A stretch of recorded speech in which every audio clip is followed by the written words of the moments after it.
Well, welcome to Martini Time. I'm back to normal now. Yesterday I had a huge martini glass, and but it was a regular martini. I didn't really drink the big one. So welcome to Martini Time and my ongoing dialogue with reality and sharing it with you. If you've been following me, and I hope some of you do, I'm basically on a path of discovery. You know, when I was a little boy, my bedroom, I remember, was wallpapered with National Geographic maps. And this was in the 40s. And Africa was still British colonies, and it was still, the Congo was unexplored. And the maps had, the center of Africa was the unexplored country. It was mysterious. And I was fascinated with the books about the explorers of Africa. And I knew all the names of the animals. And I remember my first movie, big movie, that I went to see when I was in 6th grade. We went to Rockefeller Center in New York City. My parents had moved up to New Jersey for 4 years. And I went to see King Solomon's Mines. And that is so vivid in my mind. This movie about the explorer going into the center of Africa and discovering new worlds and new animals. And discovering the treasure of King Solomon in the unexplored country of Africa. Oh, that was my metaphor. That was my myth. And so I set out on my life's journey, you see, with that myth intact. And I think that we look back on our life and there are myths implanted in the child that govern us throughout our whole life. So my whole life has been to explore the unexplored country, to go into the interior, you see, to go into the interior, which is our own mind, our own culture. Anyway, so I share this journey with you day by day because I'm on it day by day. And today I've been writing about this morning's talk, and my other pieces on my blog and Facebook were on, this morning's talk was on the culture of anxiety, and then I wrote a piece on the culture of division. And when I've been reading Joseph Chilton Pearce, Cracking the Cosmic Egg, which is written in the 70s, and I read them then, and I'm rereading them, and I'm being re-inspired, because when you read these are really maps. These books, these teachings are really maps to the interior. And each one gives you a different way to look at it, you see, but they're all going to the same place. They're all going into the interior of me. So I can understand why there are divisions in me. Why is there anxiety in me? Why is there conflict in me? Why is there this yearning for completeness in me, you see? I ask that question. I'm curious. And the answers people give you are not adequate because that's their answer. The answer religions give you is not adequate. The answers politics gives you, the answers culture gives you is not adequate because you still remain inside culture. You see, everything's in culture. Culture includes the whole catastrophe. Movies, philosophy, religion, ideology, families, history, churches, religion, psychology, all the sciences, everything's in culture. And it's all held together by our language. It's a semantic language culture. So culture is all agreed, our culture is what we agree upon is our culture. If you go to Russia, France, some other culture, some Aboriginal culture in the Amazon, they live in a different reality. And now, of course, there are these archaic primitive cultures are on the edge of Western culture, and you can go there and the two meet. But when they go back into the forest, they go back into their culture. But the point is that cultures are closed systems. So when you're in one, you're like a fish in a fishbowl. You can't see the bowl. So everything you know is in the fishbowl. So we're born into our culture. We're imprinted with the culture from our parents.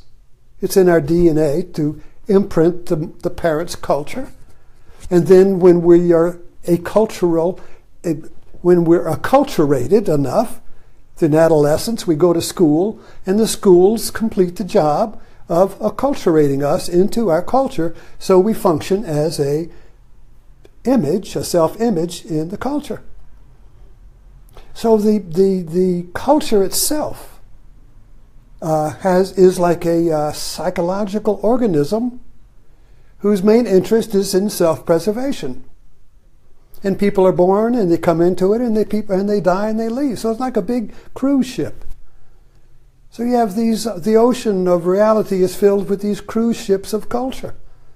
People are born, they come onto it, they get jobs, they get entertained, they have careers, and then they die and they leave. Where did so-and-so go? Well, you look on the culture board, in the main lobby there, they have the obituaries of the people who just left the ship.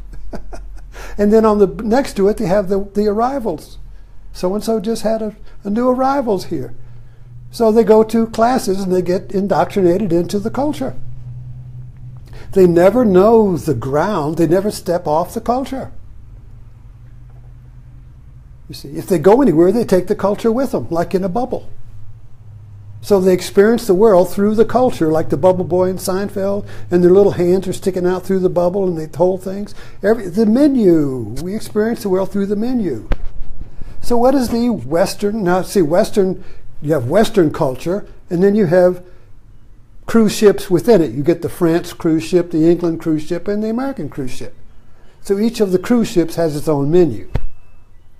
But you eat the world through the menu. The actual food, we never touch. We don't know reality. We only know reality through our language, through our culture, through the images, you see. So what's unique about American culture, I ask, since I've been living in it for 80 years? And the question that has driven me for these 80 years is, why is this division in me? Why is this suffering? Why is this feeling of being incomplete? That I have this guilt, this shame. I have to achieve something. I have to earn respect. I'll share something with you. I mean, my father was an Irishman. He was a naval officer. He spent his whole life at sea. And he earned his respect. Well, I was I wasn't a hippie, but I certainly wasn't. I wasn't towing the line, and I wasn't going to go to Annapolis and be an officer like my father. For some reason, I was unacceptable. I didn't fit the mold he thought I should meet.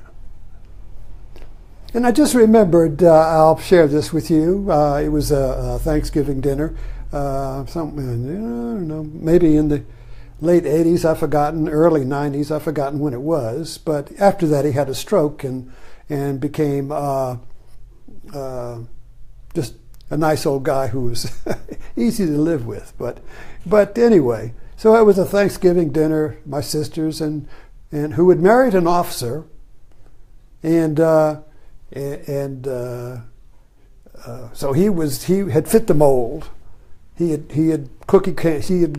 followed the path of the officer's path, And so anyway, the hat, his officer's hat, was hanging on the coat rack and was clowning around. And so I put these other hats on. He had different hats, and I put that on. And my father yells out, "Take that off! You haven't earned that." So that just fits into this whole idea of the feeling that we have to earn our validity. We have to earn our respect. We have to earn our love, And there's this guilt that drives us saying, well, I'm not worthy. I haven't, I'm not, I have to do a little more. I got to do a little more yoga. I got to do some more to do some more Christian stuff. I got to keep, something's not complete, you see. Now, where does that come from? I don't blame my father. No, it's the cultural operating system, particularly of the American culture, that divides us against ourselves. So that, and I wrote about this today, and it's very hard to explain without diagrams, but the main division I felt within myself, that I was outside of myself. I think we can all identify with that. And the metaphor I use to explain that, just like the metaphor of the going into the interior in the undiscovered country, was that when I was in a new school in 10th grade, they moved me every 2 years. So I was in a new school, and 10th grader, adolescent, the most important thing is to have friends. Well, I had no friends, so I would pretend to have friends, and I would walk during the not recess, but during the between the classes, the space between the thoughts was the terrible space, because in the classroom you had a place, but out in that space between the classrooms you have no space. So I would wander from room to room and pretend to be looking for somebody, so that I would have somebody, but it was an imaginary. So I was always looking for somebody, but it was the feeling of being outside, looking in. The image in advertising that expresses that is the little boy outside, and the people are inside having Christmas dinner or something, and he's outside looking in. You see, that feeling of looking in on myself, of looking in on my experience, of never being totally here. Split mind. So the American culture creates a split mind. Now, what's the benefit in this, I ask, you see? Well, the American culture is a consumer culture. That's what drives the culture. We buy stuff. Now, I have my Uncle Robbie, and this was my mother's older sister, but my Uncle Robbie was in First World War. They're all dead now, but I used to live with them. I used to stay with them. And he came from a First World War culture. They didn't buy anything. They saved everything. They used everything until it fell apart. They were not consumers. If everybody was like them, the economy would collapse. So what created this consumer self, this consumer ego, this consumer person, you see, is the division. Now the division, and I'm not saying culture's at fault, I'm just trying to describe what is, because if you can't see what is, you can't be free of it. It doesn't mean you have to, yoga and all these disciplines are all monastic traditions, ancient monastic traditions, where you leave society and go sit in a cave in the woods, or you go live in an ashram. You leave the culture in order to get free of it. Well, we can't do that. We have to do it while we're in it now. We have to get free of the culture while we're in it. On the job, getting free of it, you see. And that requires the courage to see. So anyway, so let's get back to why, just on this, since we have to kind of like stick with one idea. I can't jump around too much. The monkey gets me in trouble here. So just sticking with this one idea of division and why it works and why it's not working now is that it works because, and if you watch Mad Men, this is a great documentary of the acceleration of the image mind, the image man. So the division, this sense of anxiety of being incomplete, makes me vulnerable to buying stuff that will give me the illusion or the promise of being complete. So everything is sold to us with the promise of it'll make you complete and end this exile from yourself. It'll end the division in yourself. It'll end the civil war in your own mind. It will give you, that iced tea commercial. See? Oh, just a little connection on that. If you watched Inception, the only way you could wake up from the dream was to fall back. It's the iced tea commercial. He falls back into, when you fall back, you wake up. So we have to wake up from culture, from the sleep of culture. So the whole thing about American culture is that this has been accelerating, you see. This separation of the observer from the observed really began back with Descartes and the Enlightenment and the scientific method. But it has progressed, and it is now on steroids. And it's on steroids because it's not working. Now, you take a consumer culture, and if you go back to the 50s, and I was in the 50s, and that was a euphoria, utopia after World War II about the achievements of science and the promise of science and the promise of new washing machines and cars and toasters, you see, and and everything was coming out of these factories that were making tanks, were now making consumer goods. And they were just cranking this crap out. Well, you got to create a person who's going to buy it. So advertising comes in. And advertising is based on and induces the feeling that you need something. I just bought a washing machine. Well, no, we got a new one coming out now. That's old stuff. Look at all the faults in it. But I just worked. No. That was crap. This one's coming up. The big one. You'll get rid of that and get this one. Then you'll be satisfied. It's inducing the anxiety and then creating the remedy for it. And we've been indoctrinated in this, all of us, since we were born. Except me. I grew up in a radio. When a little kid, I listened to the radio. But there was advertising then. But not like it is now. So this induced anxiety, this induced division, creates a great consumer. But it's creating something else now. So now we are consuming ideologies.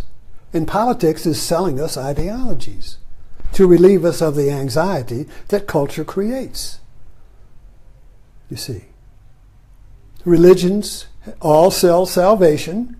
You believe in this one, believe in that one, and we'll offer you relief from the anxiety that we have created.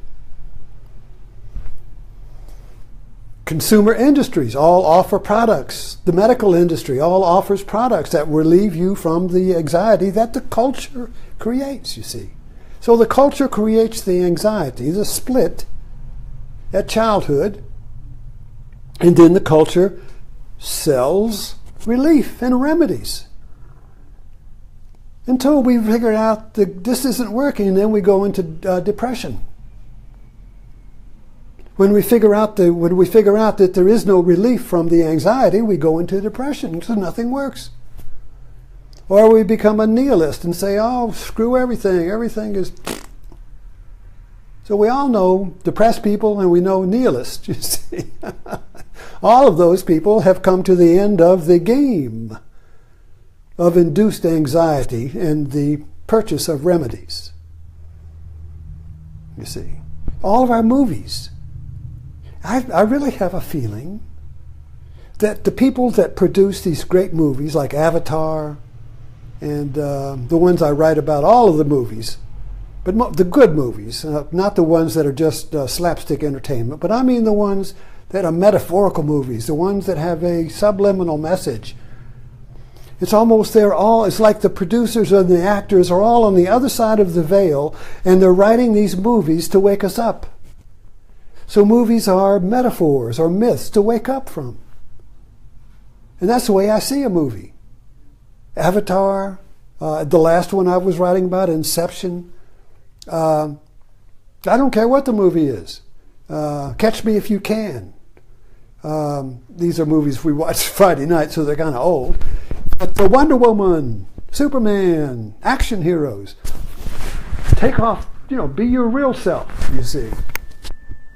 So all of these movies are like gurus, are like masters, writing metaphorical message to our subliminal mind. Wake up, you're asleep, wake up, you see. So let's stop there, and I'll see you in the morning. So I hope you do follow me as I wander through the world, my world, connecting dots like Sherlock Holmes, trying to figure out who Moriarty is, trying to figure out where the suffering really comes from, where the division really comes from. It's not in culture, because we've looked for it long enough now. You can wander around blaming this, blaming that. Oh, my mother did it, my father did it, no, Obama did it, Trump did it. Culture just points to everything inside the culture and says that did it. Nobody gets outside of the culture. So you can't see culture until you're outside of it, but you can't get outside of it until you drop it. See you in the morning.